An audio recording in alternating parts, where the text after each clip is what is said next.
Now, I want you to know that what you're about to hear, this sermon, I have written 3 different times, okay? I normally have my sermon done at about noon on Thursday, or around that, and then I send it out, and a group of people edit my sermon. I get it back, and I go through. On Friday afternoon, I delete everything I have, and I restart, which is what you're about to hear this morning, okay? I have banged my head against the wall trying to write this sermon, and I can only think of maybe 2 other sermons that were this difficult to write. And that was Matthew 5 on divorce and Hebrews 6 on losing your salvation. And maybe Ephesians 1 on predestinations. But anyways, that like is 4th. But why is this passage so hard? Because in Matthew 6:37, it's been deemed America's favorite verse. Don't judge. This verse has been slung around for centuries as a way to silence Christians or silence anyone that questions someone's actions. It's an immediate, easy button response for anyone that feels threatened by another person's differing view. The Bible says don't judge, so don't judge. And what's interesting about this particular verse is that the majority of time I've heard it quoted has been from non-Christians. Right? They've used the Bible against Bible-believing Christians. And the other major way I see this verse come out is Christians refusing to call out sin because we don't want to be guilty of judging. And instead, we keep silent as sin rages on. And I have to ask you, is that really what Jesus intended when he spoke these words?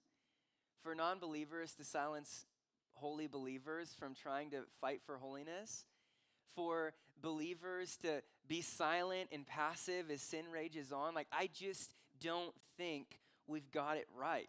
I think we've so misinterpreted what judgment is and what this passage means. And listen, it's a fine line we have to strike, right? Like, as Christians, we do not ever want to be hypocritical or judgmental or condemning, but we also don't want to be shallow on our holiness. And we also don't want to be flaky in helping others be holy. You see the tension that's present. You see the balance that we've got to strike. And as I read over these verses again and again and again, and as I called my friends and my mentors over and over, and as I prayed and begged God for clarity, here is my best effort at helping us understand this. Jesus is saying if we want to be helpful, we first need honest introspection of ourselves, and then humble inspection of others. In other words, simply put, check your heart before you challenge your friend. And if you get that out of order, you will hurt people, okay?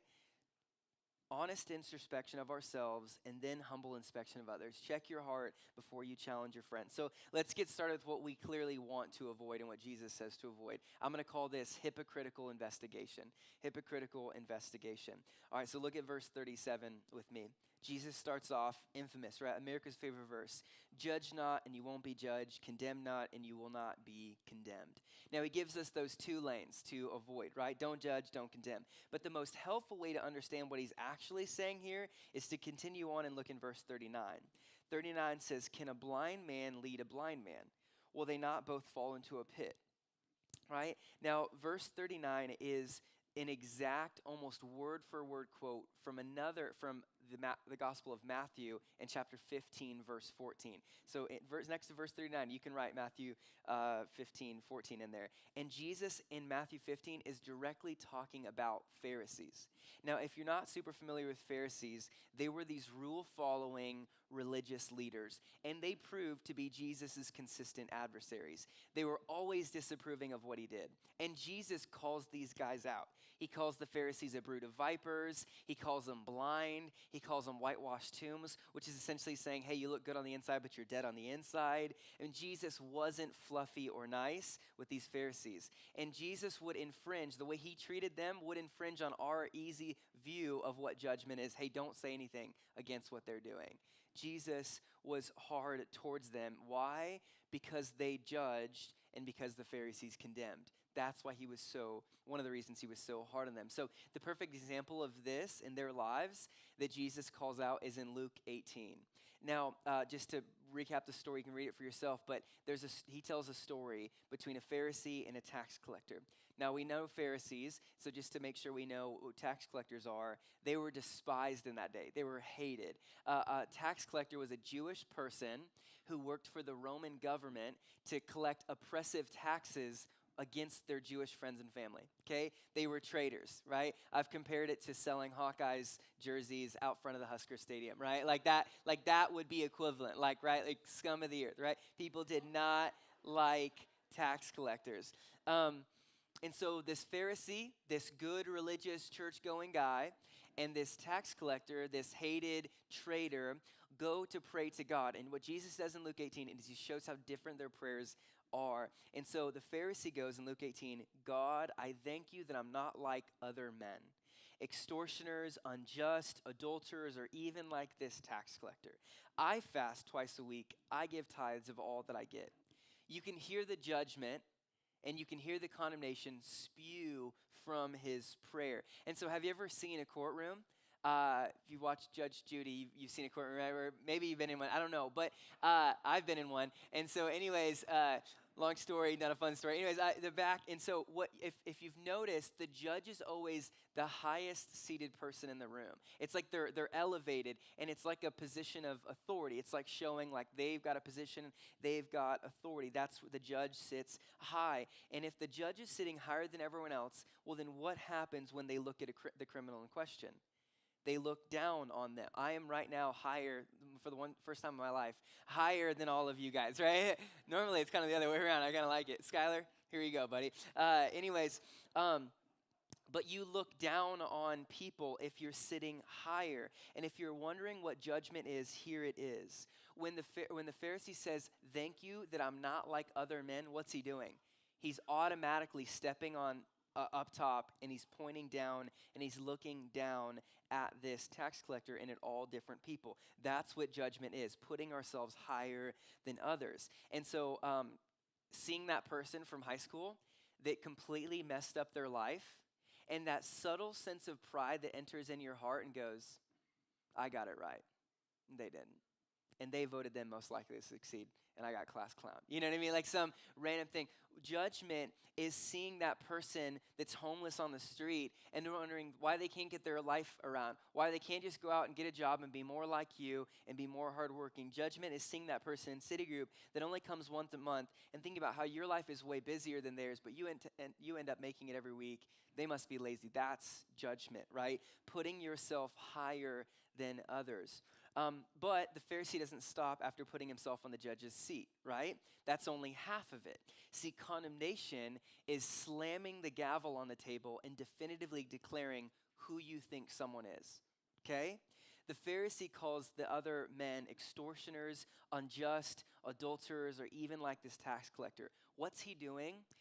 Condemning. He's identifying them primarily with what they've done wrong. That's what condemnation is. Condemnation is imprisoning someone to the sins of their past. It's placing a scarlet letter on people. It's deeming them irredeemable. Condemnation is seeing that the person you went to college with, they got 3 DUIs and going, they're a hopeless drunk. Condemnation is believing that the felon will always act like a felon, right? They're too far gone. It's stealing hope out of their situation and their story.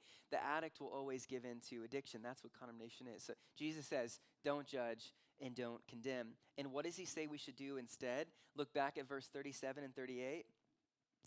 He says, don't judge, don't condemn. And he says, forgive and you'll be forgiven.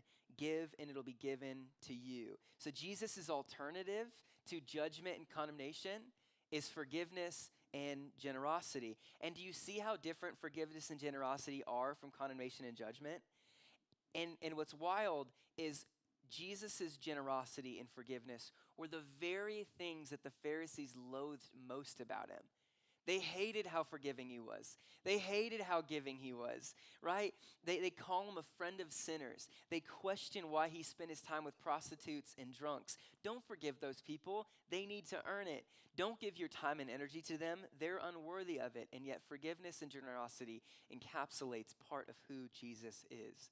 In Luke 23, Skylar quoted this last week, Jesus is pinned to the cross and he says, Father, forgive them. They don't know what they're doing. I mean, that's crazy forgiveness. In 2 Corinthians 8:9, Paul goes, you know the grace of Jesus. Although he was rich, he became poor for our sake so that through his poverty, we might become rich. Jesus was ultimately generous. And then, we're putting this all together. Now look at verse 40. Verse 40 continues, And it says a disciple isn't above his teacher, but this is key. Everyone, when he's fully trained, will be like his teacher. Okay? So what's he saying here? He's drawing a line in the sand. He's saying if your life is marked by judgment and condemnation, sitting elevated on the judge's seat with a gavel in your hand, Jesus is not the Lord of your life. No, religion and Pharisees are. But if you've truly submitted your life to Jesus, if he's your teacher, if he's your guide, you should be like him. Your life should be marked by what Jesus' life was marked by. If you've submitted to him, forgiveness and generosity, because it's who Jesus is, and that's what we've experienced from him. So here's the logic. Judged people judge people. Forgiven people forgive people. That's how it works.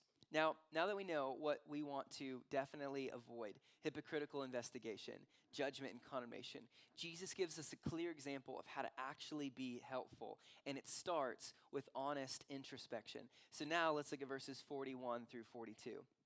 This is the infamous story that Jesus tells. He goes, "Why do you see the speck that's in your brother's eye, and you don't notice the log that's in your own? How can you say to your brother, 'Brother, let me take the speck out that's in your eye,' when you yourself don't see the log that's in your own eye? You hypocrite. First take the log out of your own eye, and then you'll see clearly to take out the speck that's in your brother's eye." Now, could this story be any more true today? No way. Like it's so objectively true 2,000 years later. We are highly gifted at noticing other people's faults and failures. We are particularly clean at pointing out where other people have gone wrong. Meanwhile, we rarely notice our own mess. So every Friday morning, I take the kids on a dad day, and we get donuts. We go to Lost and Fun. It's a blast. But one of the main reasons, other than getting time with my kids, is to give my wife space, Kristen, to get away and to rest with Jesus. Like, it's so hard being a mom.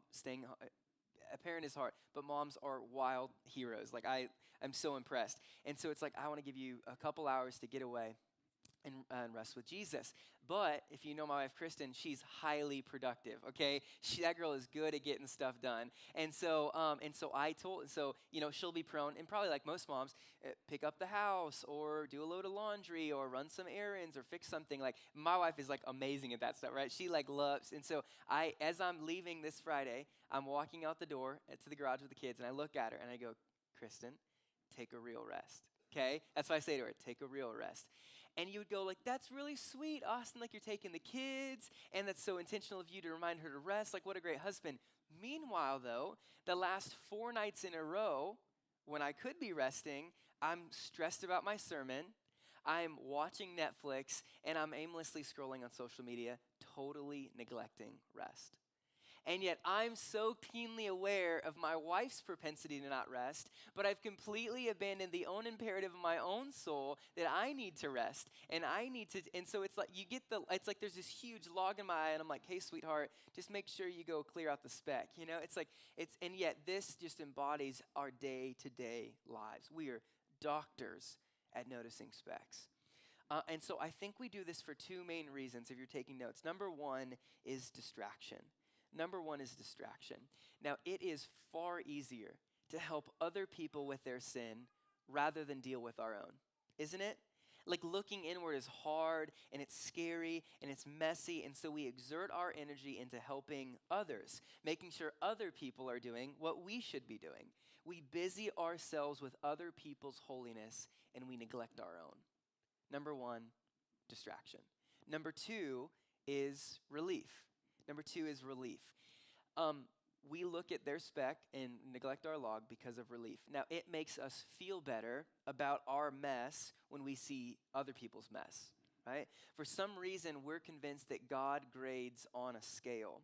And if everyone messes up, and if everyone's really messed up, well, then I'm not as bad as I thought I was, right? Seeing specks makes us feel better about our log. And so we hyper-focus on them to make us feel better about ourselves and be relieved. Now, verse 41 says that we're supposed to take the log out of our own eye. We're supposed to check your heart, honest introspection, right? And so how do we do that? I've got alliteration for you, triple A, okay? Think of it in triple A. How do I take the log out of my own eye? Here it is, triple A. True story. Earlier this week, a guy knocks on our door at 10:30. It's a Papa John's driver. It's my boy Drew, okay? And he goes, hey, I locked my keys in the car at your neighbor's house. By the way, I need to talk to my neighbor about why they're getting Papa John's at 10:30. But anyways, that happened. And he goes, can I use your phone to call AAA? Right, I'm in help, right? So here's the reality. When you're in need, you call AAA. AAA is giving me a $100 gift card to Cheddar's to do this. I'm kidding. No, that'd be awesome. That'd be terrible, actually. But anyways, AAA is awesome. They let us use their parking lot. Yeah, anyways. Okay, I got to get back. AAA, number one.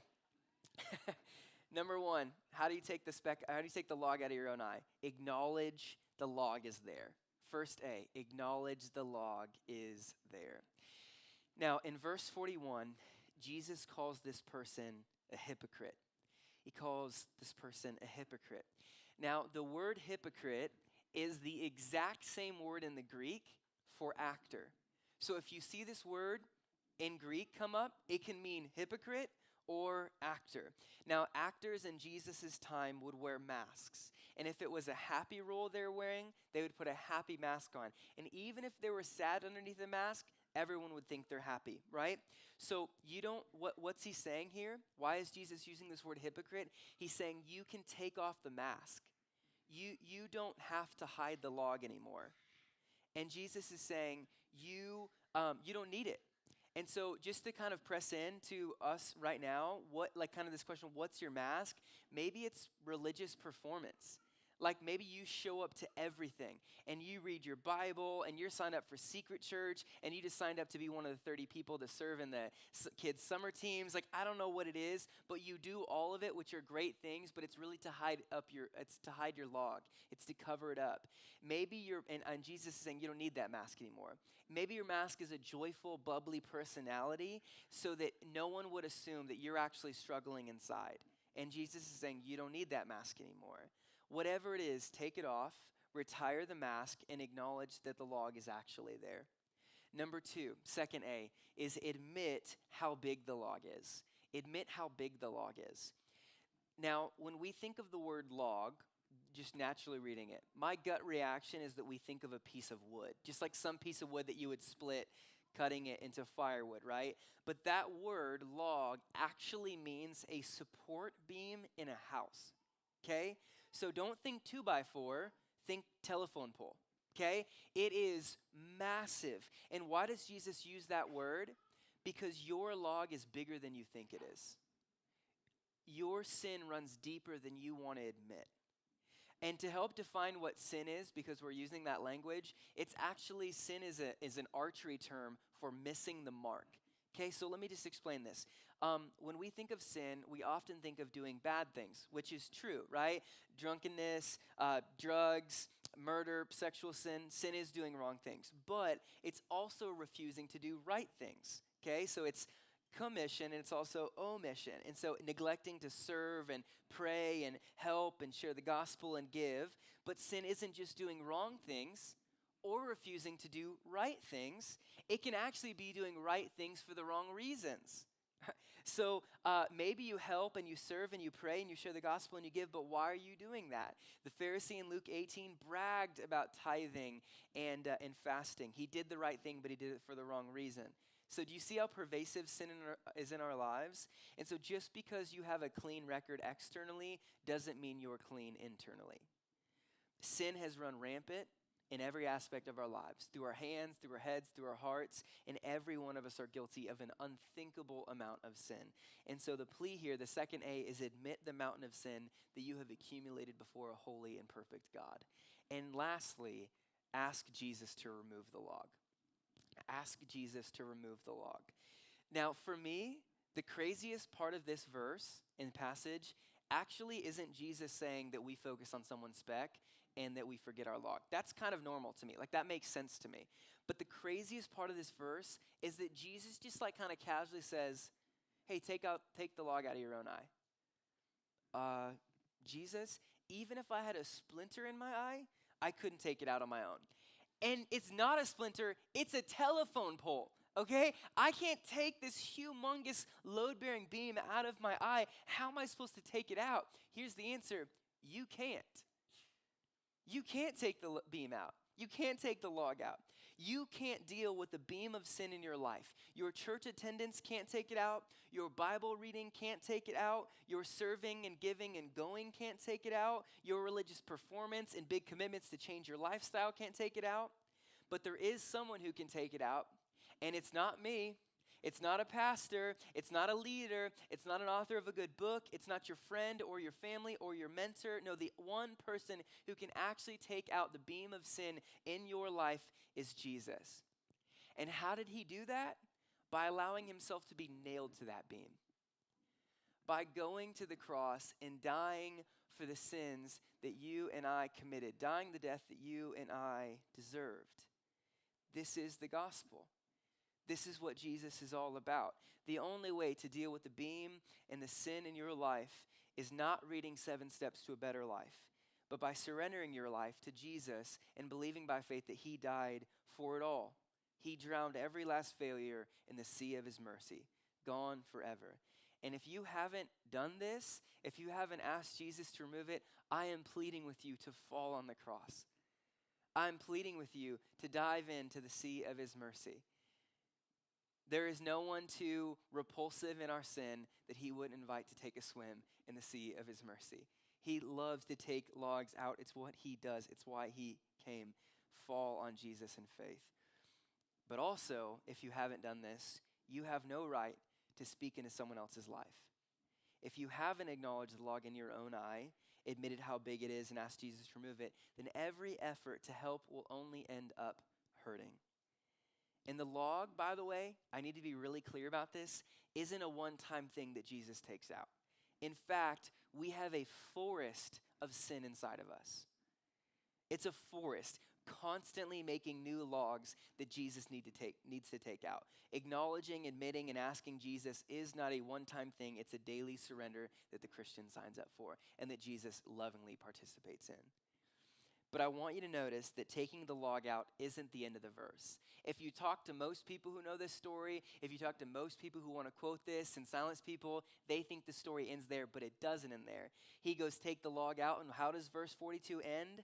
And then you will see clearly to take the speck that's in your brother's eye. Okay? It isn't just like, hey, focus on yourself, leave me alone. It's no.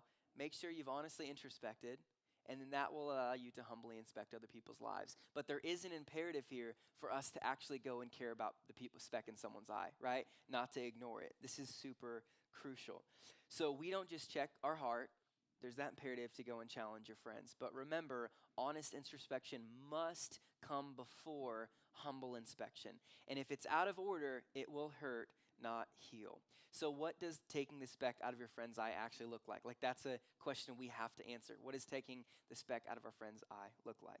Now, I got LASIK or last year. Sandy was just saying it's hard to even recognize me without, because my glasses are kind of big and bulky, and it was like almost identifying who I, like, oh, short guy, glasses, whatever. And so anyway, now it's like short guy, like, yeah, I don't know. But anyways, yeah, it's great. Thanks, Jesus, for that.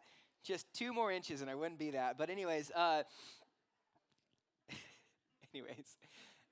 you don't get me started on the average height of a man around the world, okay? I am generally tall for when I go to Asia and different places, okay? So anyways, I don't know if that's okay to say, but I got LASIK. I don't even know how I got to that, but anyways, I got LASIK, and here's how it went. Here's what LASIK is. Oh my gosh. I heard about this surgery called LASIK. It's really common. Most of us have probably heard it. And it could correct my vision from 20 to 20/20. So no more glasses, no more contacts. And so I met with a doctor in our church, Dr. Michelle Prince. And I trust her because she went to Harvard, and she's a legit doctor who knows what she's doing. And so she explained the surgery to me. We met. She explained the cost and the risks and the benefit and all that. And then they had to do an eye examination on my eyes. And one of the main things that they checked in that LASIK eye exam was the thickness of your cornea.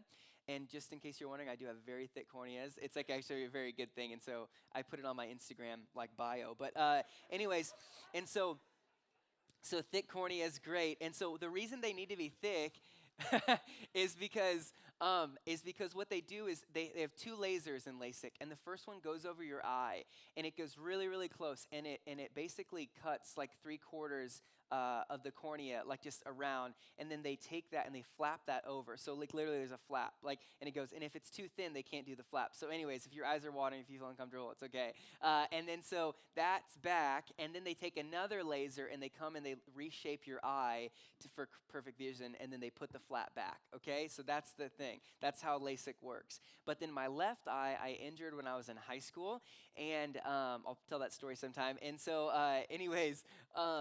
and so they couldn't do LASIK because it was too dangerous to take the cornea and do the flap. And so they had another surgery, and it was just directly on my eye. And it was actually easier for surgery, but harder and more painful recovery. I trusted Michelle. She said yes. So I did it. I did LASIK on this one and the other surgery on this one. And boom, I have perfect vision. It's a huge blessing. It's amazing.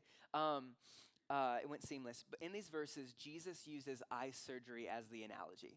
Okay, and although they didn't have LASIK back then, at least I don't think they did, but that would be sketchy back then. There are some parallels, trust me, it's like a hammer. Anyways, no, I don't think this is a good idea, but there are some deep parallels between my LASIK surgery and, what did I eat this morning? It's like, but there are some deep parallels between my LASIK surgery and what Jesus is talking about here. And so here's the thing. If you've honestly introspected your life and you want to help someone through humble inspection, right? Humble introspection, then humble inspection. Here's my proposal of how to do it through these verses. And again, I don't know why it must be the AAA story, but I have 3 more A's for you, okay? It's going to be helpful. Number 1, first A, AAA, is access. ACCESS, access. Now, if you look in verses 41 and 42, you could just underline it. Jesus says brother 4 times in here. Your brother's eye, how you can say your brother, and then you can take the speck out of your brother's eye. So Jesus is assuming that the person you're trying to help is in close proximity to you, close enough for you to call them a brother or a sister. Jesus expects a communal bond with the person you are trying to help with their speck. Why does this matter? Because you can only confront at the level of relational capital you have. Does that make sense? So if a random person, if one of you walked up to me after church and said, hey, Austin, I need to address some sin in your life, and I had never met you before, and this is your first time coming, I would listen, and I might learn something, but I'd be like, you don't know me. You know what I mean? It would be ineffective. But if Jeff and Claire Valder come up to me, who've been a part of our church since day one and know me really, really well, have been in City Group for years, I would listen. And I would humbly submit to what they say, right? So it's the same thing with how we're trying to help other people. We need to gain access through a deep friendship. Part of taking a speck out is being able to call the person with the speck a brother or a sister. You earn access in their lives. So it's the same way with the LASIK. Dr. Michelle is a friend of mine. We've had their family over for dinner. We've been in city groups together. I trusted her. And so I allowed her to do eye surgery on me. And so if you're trying to take specks out of people you barely know, it will be highly ineffective and highly unhelpful. Build a relationship, get to know them, gain trust, earn access. And by the way, just to caveat this, don't sneakily, weirdly build a relationship so that you can call out sin. That's weird. Don't do that. But it's saying it's not taking someone's speck out or earning access isn't a motive for friendship, but it is part of your mission as a friend to help each other be holy. Does that make sense? So first is access. Be friends. Be able to call them brother or sister. Gain access. Number 2, assess. Assess. ASSESS. How do we figure out what the speck is? So then we have to assess what the problem is, what the speck actually is. Well, then look at verse 43 and through 45. Jesus helps us answer that. It says, for no good tree bears bad fruit, nor again does a bad tree bear good fruit. For each tree is known by its own fruit. For figs are not gathered from thorn bushes, nor are grapes picked from bramble bush. The good person out of the good treasure of his heart produces good, and the evil person out of his evil treasure produces evil. For out of the abundance of his heart his mouth speaks. So, track with me. How do we assess the speck in someone's eye? The phrase, don't judge a book by its cover, is actually misleading and kind of false according to this verse. Jesus says you can tell what kind of tree you're dealing with based on what fruit shows up in it. So if you find apples, it's an apple tree. If you find lemons, it's not an orange tree. Like, it's just as simple as that. And the same is true for our lives. The fruit that comes from our lives reveals what kind of tree we are.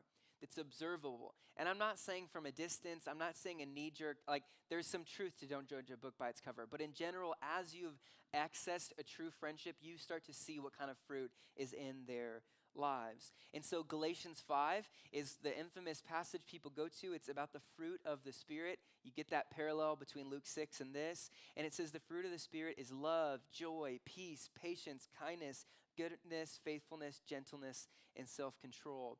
And you can use these to assess your own life and the lives of friends around you. Is that the direction your life is headed? Now, I just read that an avocado tree from like seed form to planting to growing takes at least 6 years to produce its first avocado, okay? So track with me. Don't expect fruit to be immediate, but fruit is inevitable, okay? Is there growth? Is there trajectory toward becoming more like Jesus? It should be unavoidable. And fruit is inevitable, but it also should be intentional. Is the person that you're assessing giving effort towards becoming more like Jesus? And in regard to that question, there are two main areas that I want to charge you to assess, to focus your assessing on, all right? Number one is salvation. If you're looking at someone's life that's a brother or a sister that you're close with, number one, look at salvation. Now, this one is really tough, and I just want to say this as serious as I can. You can do some real damage if you're not careful. There's a deep need for us, though, to actually assess if someone understands the gospel and has submitted their life to it. And remember, I'm assuming that you have an actual friendship with this person. But if you are trying to help someone be a better Christian and they're not a Christian, you're wasting your time. And all of the effort to be a better Christian is fueled by like weird motivation and not the Holy Spirit, okay? So a person needs to be a Christian in order to become a better Christian. So the first thing you need to focus on is, have they submitted their life to Jesus? And so as you build their friendship, two things under salvation you need to assess is, number one, their head, and number two, their heart. So head, can they explain the gospel? Is their testimony driven by church experience, baptism, works, serving opportunities, or is it about the pure grace of Jesus? If they can't explain the gospel with their mouth, it's probably safe to say they don't understand the gospel in their heart.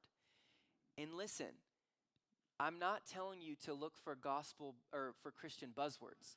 You're not looking for them to say the word gospel or good news or grace. It's not some like, oh, they said the word so they know it. You're assessing the whole of what they're saying, the summation of their story, their summation of the gospel, and understanding in general, we're broken, we're sinful, God's holy, God came down out of love through his son Jesus, and Jesus died for us although we don't deserve it, and by faith alone we can have a relationship with him.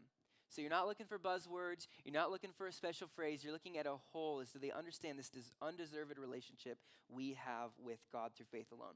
So then if their head is right, if they can explain the gospel, then you get to assess the heart. Has the good news in their head transferred into their heart? Do they hate what they love, what they used to love?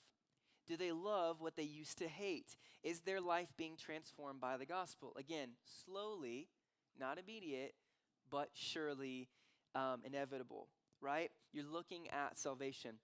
The second area to focus on in assessing is sanctification, right?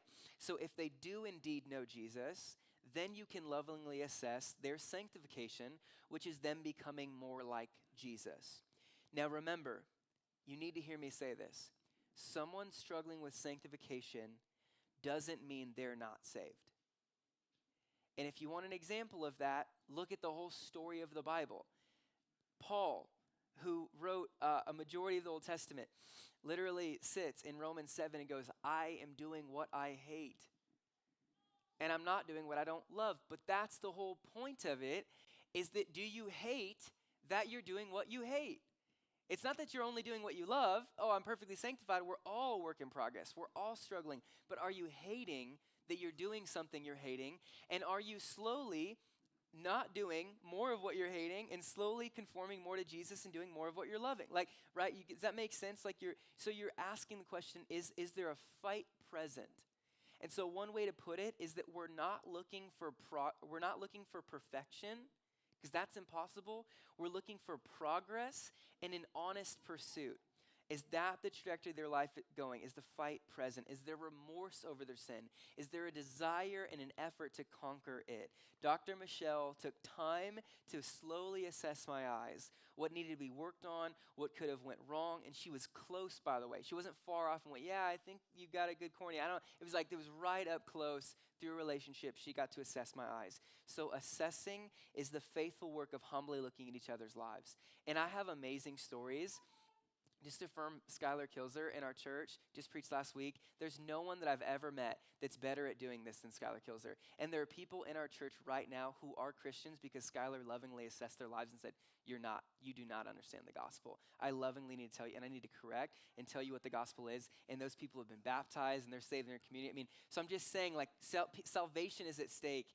And if we're too scared to say the hard truth sometimes, then people are going to walk in their ignorance for the rest of their lives. Like, it's real and it's deep, and we need to actually assess. And the last A is address. Now, if you can call this person a legitimate brother or sister, if you've taken time to prayerfully assess their lives, it's time to address them. And this is the hardest part, specifically for me and probably most of us, and it's where most of us go wrong. And so I've got 4 principles to address a brother or sister. They're not A's, by the way. I couldn't do it for this one. I didn't try. But anyways, number 1, be humble. Number 1, be humble. If you're going to address someone, be humble. Someone who just got a telephone pole taken out of their eye, walking up to someone with a dry contact, is naturally humble, okay? It's like, yep, I get it. You know what I mean? Like, I'm not judging right now. And so lead with your brokenness. Take yourself off of the judge's seat and put yourself on their level.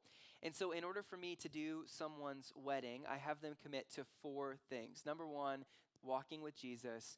Number 2, being in community. Number 3, going to counseling. And number 4, sexual purity.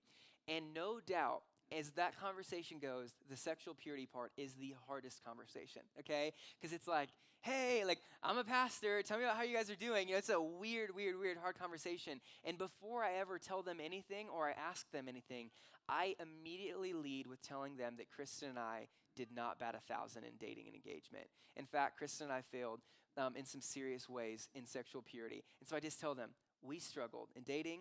We struggled in engagement. There was a fight. There was a fight for purity.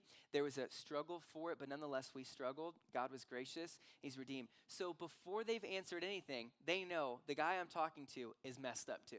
Okay? The guy I'm talking to has failed too. And there's this immediate, like, I literally see their shoulders go, it's like this sweet, sweet reality. And so I'm saying it's the same thing when we talk to people. I'm not pointing down at you. I'm not on a judgment elevated seat. And so be humble and be honest about your sin. Number 2, be gentle. Galatians 6:1 says to restore each other with gentleness. Romans 2:4 says that God's kindness leads us to repentance. Now, Dr. Michelle, just in case you were wondering, didn't do LASIK with a sword. She did it with precise lasers and a high-tech tweezers. I don't even know where you get those. But surfacing sin is never easy. It's hard. And so love people enough to tell them what they need to hear, even when they don't want to hear it. But be gentle when you do it. Be direct, but be kind and be gentle. That's the call for us. Number 3, be helpful. This is one of the ones we miss most in addressing someone's sin, is be helpful. The main difference, if you want to know, between judging someone and challenging someone is follow through. Judgment is pointing out there's a problem. Challenging someone is committing to help them get better. So when you address someone in sin, commit to walking with them as they look more like Jesus. Don't drop the bomb and leave. Commit to the process. And lastly, most importantly, be gospel-centered. Be gospel-centered. So be humble, be gentle, be helpful, and be gospel-centered. Grace, fundamentally, objectively, is the only thing that transforms our lives. Fear and motivation can temporarily change, but never transform. The gospel is our lead foot. We don't lead with good advice, we lead with good news. So if someone comes to you and confesses a pornography addiction, your first word should not be a great accountability app that you found or a good book that you read. Your first word should be something like Romans 8:1 that says, therefore there is now no condemnation for those who are in Christ Jesus. Wash them with the gospel. Remind them of Jesus' inexhaustible grace for repetitive rebels. And so I'm just saying, I want to challenge all of us. Here's my challenge application. Invite people into your life to assess your life. Invite people to help you get the speck out of your life. This is why we need community. You see what I can't see. I need your help. And so one of the best ways to do that, it fleshes out in our church, is get into a city group. There are a ton of college ones. There are ones all over the city for adults. There are out of college adults, college year adults. But there are all over the city. I'm saying get around people who, and I know it's hard, I know it's scary, but be vulnerable, be open, take the mask off and let people actually into your life. And I'm telling you, I know it's comfy to have your speck in, but I promise it's so much better to see Jesus clearly, to see the world clearly, to see yourself clearly. And if you have the speck unaddressed, sure, it's comfortable, but it's also challenging in ways you don't even know. It's like Jesus wants it, but get in community. And just an example of how this played out, literally 2-3 weeks ago. So if you know part of my story, my wife and I, Kristen and I have moved to several different houses around Lincoln. It's a struggle. Anyways, there was someone that we know who was interested in buying our house. And it was like, oh, okay, it's a crazy market. And so I download Zillow and I start looking. We've only been in our house for a year, okay? And I start looking around. And my buddy Nate Morgan, again, he can call me a brother, and he's been really close to my life. He can assess it, not from a distance, but up close. And he goes, dude, I think you just need to settle down. He just lovingly, we're at my door as him and his wife were leaving. His wife walked out, Kristen walked out, and he just goes, man, I think Jesus has more for you in this season than getting a different house. That won't satisfy. I don't know if that's what you're believing. I don't know if you're discontent, but I'm telling you, Jesus has rooted you here. Be missional for, and he was so gracious. And he said, man, I'm struggling with contentment. My wife and I just talked about an upgrade on this thing. It was so humble. It was so gentle. It was so honest and forward. It was helpful. He said, let me hold you accountable to this. And it was gospel-centered. It reminded me that Jesus is the only one that can satisfy. And even in my longings to fill that hole in my heart that Jesus already filled, although that's offensive to Jesus, he still loves me, right? And I just went, dude, thanks, man. So deleted Zillow, done, whatever it was. And it's real. Yeah, if you see my phone and you see a little blue Zillow app with a little tell me, or realtor, or whatever you tell me, delete that, okay? But there's something about inviting people in and saying, I need your help. So, church, in order to avoid hypocritical investigation, we have to give ourselves to honest introspection, which leads us and enables us to humble inspection of others. If we want to pursue holiness together, this is the pattern we have to follow. Check your heart before you challenge your friend. It'll be your best shot at helping and healing rather than hurting. We are a bunch of people, a church filled with people walking around with logs and specks in our eyes, but by Jesus' grace, he's transforming us, and he's using us to help others be transformed.